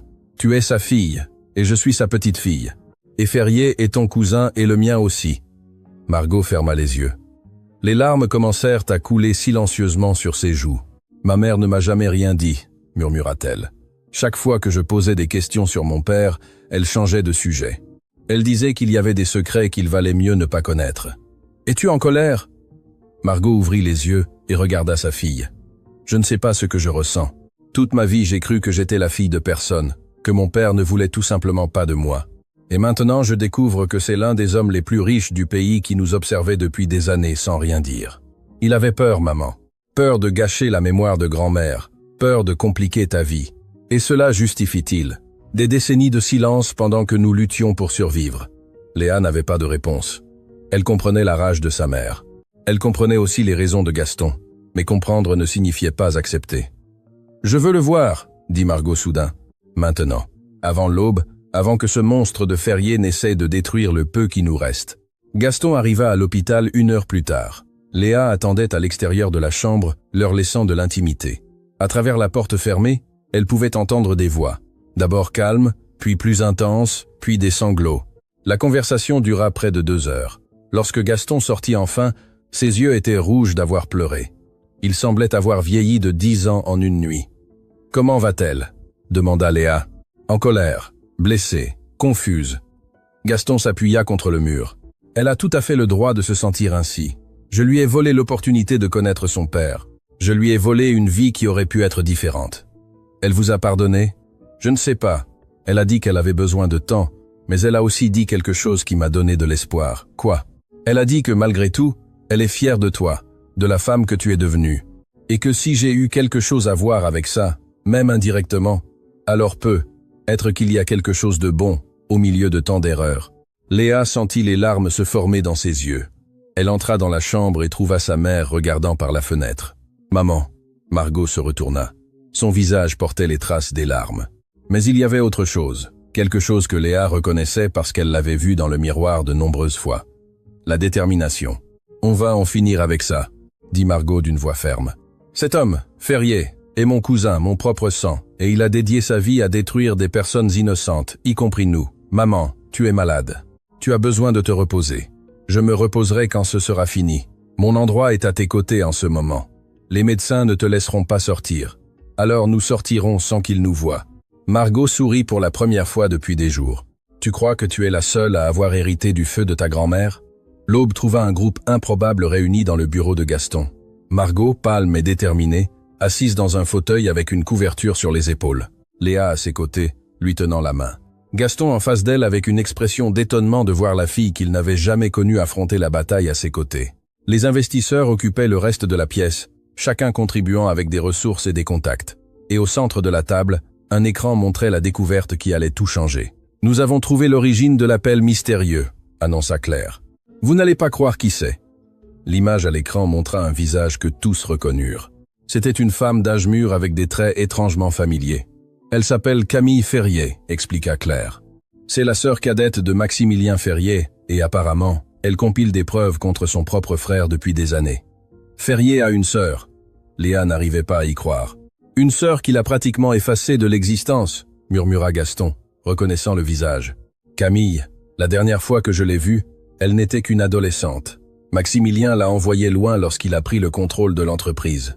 Il disait que c'était pour son bien, mais la vérité est qu'elle a toujours été la favorite de mes parents. Ils ne pouvaient pas le supporter. Et maintenant, elle nous aide ? Apparemment oui. Claire, peux-tu la contacter ? C'est déjà fait. Elle est en route. » Camille Ferrier arriva 30 minutes avant la conférence de presse de Ferrier. Lorsqu'elle entra dans le bureau, Léa remarqua immédiatement la ressemblance familiale, les mêmes yeux que Gaston, la même posture droite. Mais là où Ferrier irradiait la cruauté, Camille dégageait une profonde tristesse mêlée de résolution. « Oncle Gaston » fut la première chose qu'elle dit. « Ça fait trop longtemps. » Gaston s'approcha et la serra dans ses bras. « Pourquoi ne m'as-tu jamais contacté ?»« Parce que Maximilien m'a menacé, » dit-elle. « Il a dit que si jamais j'essayais de me rapprocher de la famille, il détruirait tout ce que j'aimais. » Camille se sépara de l'étreinte, mais je n'ai plus rien à perdre. Et quand j'ai vu ce qu'il a fait à cet enfant, j'ai su que c'était le moment d'agir. Elle regarda Léa avec un mélange d'admiration et de douleur. « Tu es courageuse, plus courageuse que n'importe lequel d'entre nous. Tu as affronté mon frère quand tous les autres regardaient ailleurs. Qu'as-tu pour nous, Léa ?» fut direct. « La conférence de Ferrier commence dans moins d'1 heure. » Camille sortit un disque dur de son sac. 23 ans de preuves, d'enregistrements, de documents, de témoignages. Tout ce dont vous avez besoin pour prouver que les documents que mon frère présentera aujourd'hui sont faux. Et bien plus encore. Comment as-tu obtenu tout ça? Parce que Maximilien ne m'a jamais considéré comme une menace. J'étais juste sa sœur faible, celle qui avait été bannie et oubliée. Il n'a jamais pensé que j'observais, que j'attendais, que je recueillais chaque erreur qu'il commettait. Camille connecta le disque à l'ordinateur. Les dossiers apparurent à l'écran. Voici la preuve que les documents de Thibaut Mercier ont été créés il y a seulement 3 jours. Les métadonnées ne mentent pas. Et voici. Elle ouvrit un autre dossier. Les enregistrements originaux des réunions où Maximilien ordonnait chaque acte de vengeance contre ses ennemis, y compris la campagne contre Margot Dubois. Margot se pencha en avant, les yeux fixés sur l'écran. « Tu as des enregistrements de lui ordonnant ma destruction ?»« J'ai des enregistrements de tout. Mon frère n'a jamais appris à être prudent car il n'a jamais cru que quelqu'un oserait le défier. » Camille regarda toutes les personnes présentes. « Maximilien m'a enlevé ma famille, mon héritage, ma vie. Aujourd'hui, je vais enfin récupérer une partie de ce que j'ai perdu. » « Quoi ?» demanda Léa. « Ma dignité et la justice que tant de gens méritent. » La salle de conférence était bondée. Des journalistes du monde entier occupaient chaque siège disponible. Des caméras de télévision transmettaient en direct dans plus de 100 pays. Dehors, des milliers de personnes s'étaient rassemblées, beaucoup avec des pancartes disant « Justice pour Léa » et le monde regarde. Maximilien Ferrier entra le premier, flanqué de Thibaut Mercier et d'une armée d'avocats. Son sourire arrogant irradiait la sécurité de celui qui croit avoir gagné avant que la bataille ne commence. « Mesdames et messieurs », commença-t-il depuis le podium, « aujourd'hui, je vais révéler la vérité sur la conspiration la plus élaborée que cette ville ait jamais connue. » Il leva un dossier épais. « J'ai ici des documents qui prouvent que Gaston Leclerc a planifié pendant des décennies de reprendre mon entreprise en utilisant une enfant comme arme médiatique. Une enfant qui se révèle être sa petite-fille illégitime, issue d'une relation secrète avec une employée. » Des murmures remplirent la salle. Thibaut Mercier, mon conseiller juridique, a été témoin de ces conspirations et est prêt à témoigner sous serment. Thibaut s'approcha du microphone, mais avant qu'il ne puisse parler, les portes de la salle s'ouvrirent en grand. Léa entra la première. Derrière elle, Margot marchait d'un pas ferme malgré sa faiblesse. Gaston la suivait avec les investisseurs internationaux et fermant le groupe, une femme qui fit perdre à Ferrier toute couleur sur son visage. Camille Ferrier. « Camille !» La voix de Ferrier trembla pour la première fois. « Que fais-tu ici ? Je suis venu dire la vérité, mon frère.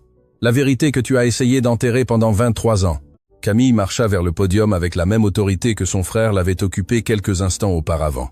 « Je m'appelle Camille Ferrier. Je suis la sœur cadette de Maximilien Ferrier. Et pendant plus de 2 décennies, j'ai documenté chaque crime, chaque mensonge, chaque vie que mon frère a détruite. This broke, and this video. » Elle connecta le disque dur à l'écran principal de la salle. Ces documents que mon frère vient de montrer ont été créés il y a 3 jours. Les métadonnées numériques le confirment. Ils sont faux, fabriqués par Thibaut Mercier, qui a des antécédents documentés de falsification. Mais ce n'est pas tout. Camille continua. Voici les vrais enregistrements. Les conversations où Maximilien ordonnait la destruction de Margot Dubois simplement parce que sa fille l'a humilié en prouvant un talent qu'il n'a jamais pu acheter. La voix de Ferrier remplit la salle, claire et indubitable. Je veux que cette femme ne travaille plus nulle part dans cette ville, et je veux que la petite finisse dans le système, qu'ils apprennent ce que signifie me défier. Les journalistes explosèrent de questions. Les flashs des caméras illuminèrent la salle comme des éclairs. Ferrier recula, son visage passant de l'arrogance à la panique. « C'est manipulé !» cria-t-il. « C'est une conspiration. La seule conspiration ici est la tienne. » Gaston fit un pas en avant. « Pendant des années, je t'ai regardé détruire des vies pendant que je gardais le silence. Ce silence prend fin aujourd'hui. » Il regarda Margot, qui hocha légèrement la tête. « Margot Dubois est ma fille. Léa Dubois est ma petite-fille. Et oui, pendant des décennies, j'ai gardé ce secret par lâcheté. Mais je n'ai jamais conspiré pour récupérer une entreprise.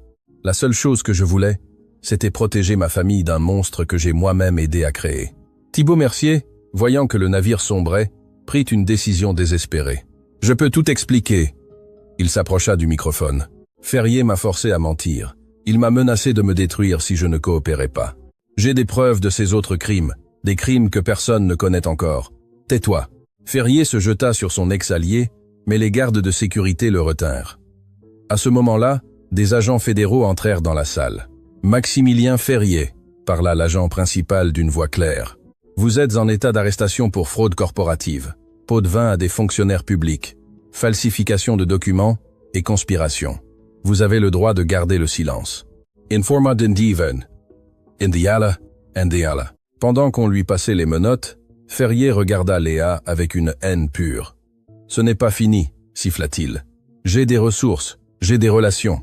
Je reviendrai. » Léa le regarda sans peur. « Non, monsieur Ferrier, vous ne reviendrez pas, car maintenant le monde sait qui vous êtes vraiment. Et le monde n'oublie pas. » Les mois suivants furent dédiés à la reconstruction.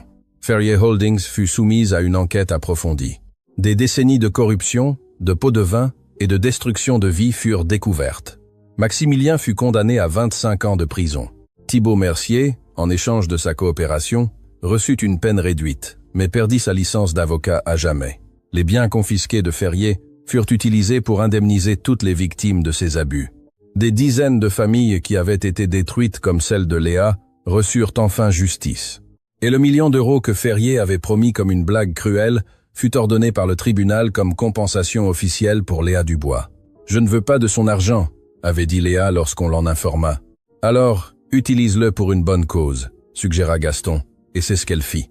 La Fondation Catherine Dubois ouvrit ses portes 6 mois après le procès. Nommée en l'honneur de sa grand-mère, la Fondation se consacrait à identifier et à soutenir les jeunes talents sans ressources. Des enfants avec des compétences extraordinaires, mais sans opportunités, exactement comme Léa l'avait été. Elisa Rossi, Omar Al-Rachid et Yuki Tanaka devinrent des mécènes principaux.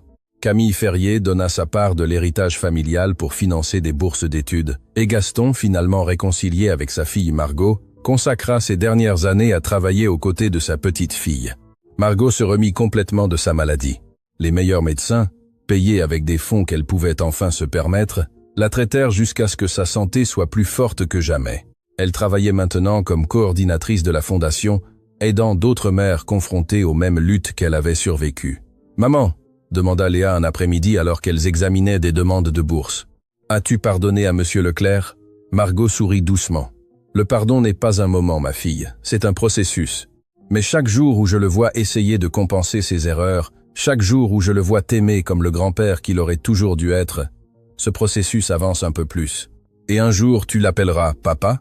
Peut être, quand je serai prête, quand il sera prêt, quand nous aurons toutes les deux suffisamment guéri. » Le jour de l'anniversaire de Léa, une lettre arriva de la prison.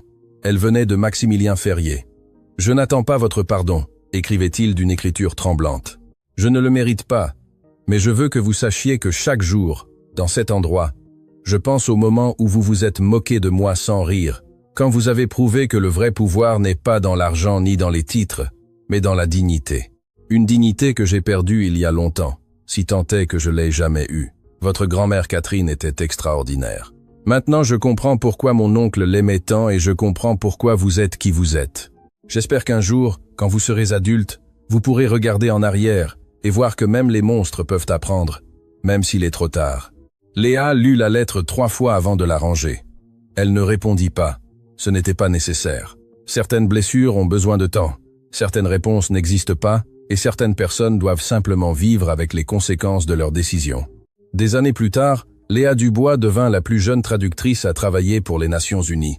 Son histoire fut racontée dans des documentaires, des livres et des films, mais elle insistait toujours sur le fait que ce n'était pas son histoire qui était importante. « C'est l'histoire de ma mère », disait-elle dans chaque interview, qui a travaillé toute sa vie pour me donner des opportunités. « C'est l'histoire de ma grand-mère Catherine, qui m'a transmis l'amour des langues sans même me connaître. C'est l'histoire de toutes les personnes invisibles qui ont des talents extraordinaires, mais qui n'ont jamais l'occasion de les montrer. » Dans son bureau, sur son bureau, elle gardait une photo encadrée. C'était de ce jour-là, dans la salle de réunion de Ferrier Holdings, une enfant avec un sac à dos scolaire, entourée de cadres qui se moquaient d'elle. Sous la photo, une plaque avec des mots que sa mère lui avait dit cette nuit-là à l'hôpital. Les mots peuvent changer le monde. Et, mon Dieu, il l'avait fait, car une enfant avait prouvé que le talent n'a pas besoin de certificat, que la dignité n'a pas de prix, et que parfois, les plus grands géants peuvent être abattus par les plus petites voix. Il suffit d'avoir le courage de parler et quelqu'un prêt à écouter.